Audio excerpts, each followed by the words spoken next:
go around to the back side.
You know, I don't make super high quality videos like everybody else on YouTube. I don't spend a lot of time editing. I don't put a lot of music to my videos, mostly because I don't have, you know, I don't have that much time to put into this kind of stuff.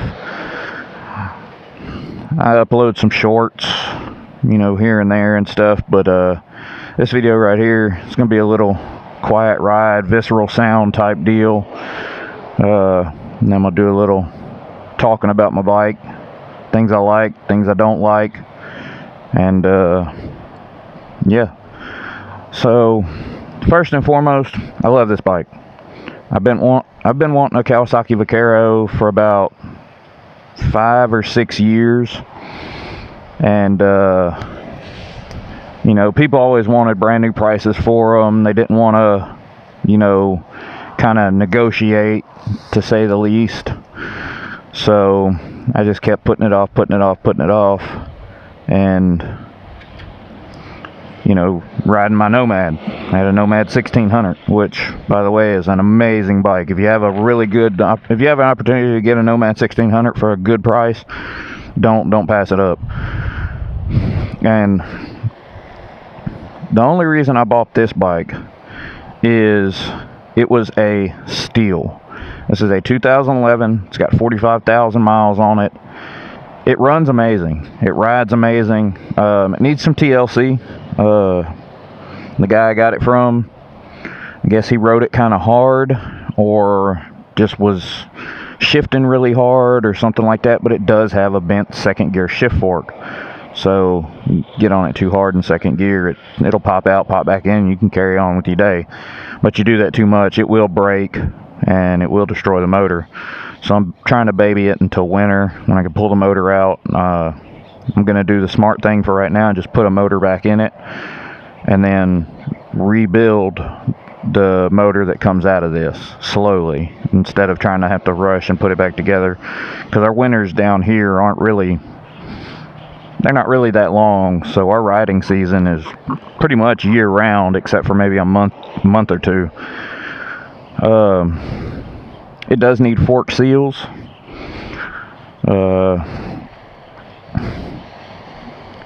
Unknowingly, when I bought it,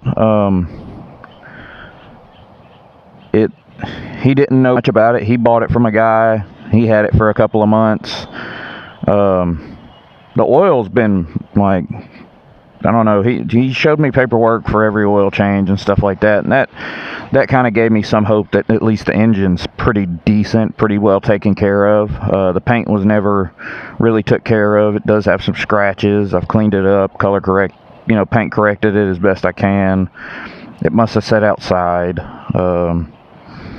you know, because a lot of the stuff like this right here is real faded, and you know, things like that. But back to the matter at hand. I've been wanting a 1700, a Kawasaki 1700 for quite a few years. I like Harleys, I like Indians, I bleed green. My dad owns Kawasaki, you know, Kawasaki Prairie or something like that. I've had a couple of Kawasaki Brute Force ATVs, a couple of Kawasaki dirt bikes. We just, you know, they're a solid bike. My dad, in I want to say the late 60s, moved from West Virginia down here to Louisiana. He rode on a Kawasaki triple, whichever, I believe that's a 750 triple 2-stroke, the Widowmaker, and I believe he still has it. It's covered by a tarp somewhere in his shop, I believe. And you know, I've had a couple. I've had a ZX10, had a ZX14, but nothing spoke to me like the Kawasaki Cruisers. Man, this thing, I'll be honest, if y'all run across a deal like I did, I paid $2,900 for this bike. That's $2,900. He was asking $5,000. It sat and sat and sat. Nobody bought it. And he lowered the price to $4,000. I offered him $35,000, contingent that there's no issues and stuff like that. Drove total of a 10-hour round trip to pick it up. Got there. I knew it was dirty. I knew it hadn't been washed. Rear brakes didn't work. He didn't tell me about the bent second gear issue. He didn't tell me that the clutch didn't fully depress like it, you know. And story on that is there was basically water in here. It's like that was never changed.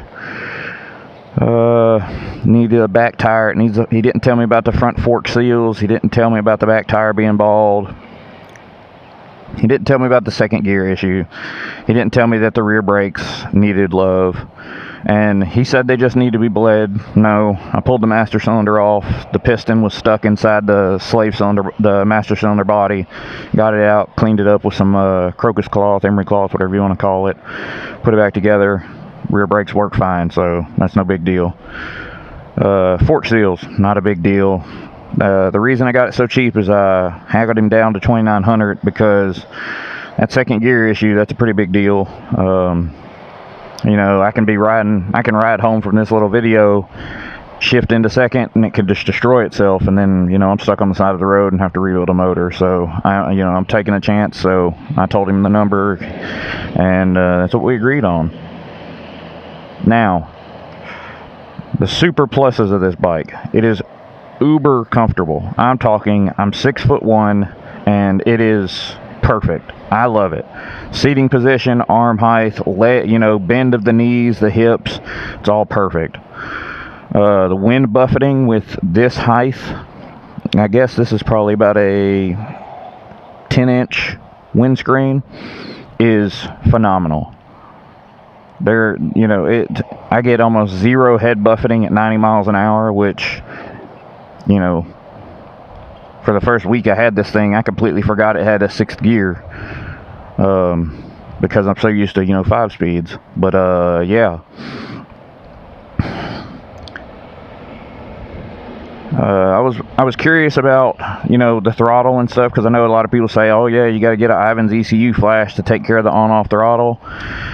I pulled the ECU out of it last night, and it has the previous owner or something already sent it to Ivan's, because it doesn't have that on-off throttle feel. It's very smooth. It rolls onto the power.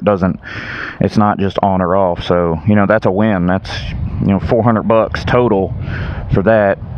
It does have a Cobra FI 2000, which I believe on Ivan's website says is not needed, so I'm going to pull that off tonight. It's got the Vance & Hines bagger duals or slash cuts or whatever you want to call it, and one of the best stickers in the world as well. I mean, all in all, this is a great bike. If you don't want to spend $2,000 $30,000 on a Harley, you can go get these bikes, a 2023 brand new, for like $18,000. And you have the peace of mind that, hey, it's a metric bike, it's a Kawasaki. Kawasaki's proven to be uber reliable, you know. And yes, every bike manufacturer out there is going to have one in every couple that's going to give you some problems. I'm not saying Kawasaki's perfect. Harley's not perfect, Indian's not perfect, Triumph's not perfect, Honda's not perfect, Yamaha, the list goes on, Aprilia, all them. But from my standpoint, for me personally, all the Kawasaki products I've had in the past, ranging from dirt bikes to their top of the line cruiser, I don't have an issue with Kawasaki. I will buy Kawasaki until I can't ride anymore, if that's the case. And before I bought this, I was looking at an 04, 05 Road Glide. But they didn't want to haggle on the price. Cruise control didn't work, radio didn't work, stuff like that. And they, you know, it rode amazing. It's just, you know, they didn't want to talk about price. They didn't want to work with me on it. So I started looking at this because, you know, I did want to try a Harley. I did want to try a Road Glide because, you know, my half brother has a 04, 05 Road Glide, and he loves it. But, you know, he probably has a better Harley dealer local to him than I do. Our local Harley Davidson dealership is not known for their customer service or their just customer interaction. And I mean, we don't have a Kawasaki dealership here, so for me to get this worked on, I either got to go to Scott over there by Cajun Harley Davidson, which is First Turn. They're a Kawasaki dealer, or I got to go to Alexandria or DeRidder, somewhere up there. I believe there's a Kawasaki dealership. Or I can just take it to Beaumont and have Cowboy Power Sports work on it, because I believe they work on Kawasaki. Correct me if I'm wrong. Yeah, I love this bike. I'm extremely impressed with it. I did some tinkering with it, changed the oil, cleaned it up, and it is a phenomenal bike. Everything from the gauges to the seating position is perfect for me. One thing a lot of people have said on some of the forums is the shifting is very loud. It's a very noisy shift, and that is true. You know, another thing I do, because I'm OCD about stuff, I do not leave my keys in the ignition. I'll turn it, pull them out, put them in my pocket, because I have on my Nomad lost some keys that I left in here. I was riding and hit a bump and they popped out. So yeah, that's a fun story for another time. But you know, everything works. Fuel mileage is pretty good. Let's see if I can remember how to work this. Nope. There we go. I'm getting 28.6 right now.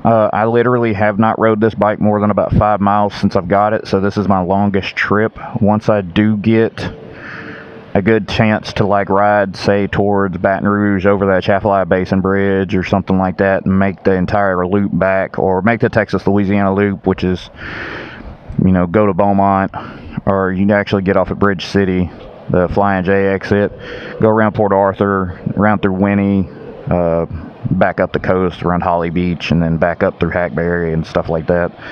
I'll get a better fuel mileage range. But yeah, if y'all have any questions, if y'all want any more detailed videos on stuff, I will be doing a little series on the mods that's upcoming for this bike, which will be a Harley 19-inch front wheel. And because I can't leave well enough alone, I will be building a 2-in-1 exhaust for this bike. I know Freedom Performance makes a 2-in-1. They have quality control issues, and I am not going to deal with that, so I'd much rather build my own exhaust. I'm a fabricator, welder by trade, so this is something I can do pretty much easily. I did it to my Vulcan 1600. Sounded amazing. It worked perfect. So I'll do it to this one as well. I will be doing some speaker stuff because I like having audio on my bike, especially on long trips. I will do a tutorial on rebuilding the front forks. I'll do a tutorial on the front wheel, and I will also be doing a tutorial when I put my T-bars on here, which I haven't ordered yet, but I will be ordering them soon. So, for now, I bid you adieu, and in the immortal words of Shade Tree Surgeon, stay weird. Catch y'all on the next one.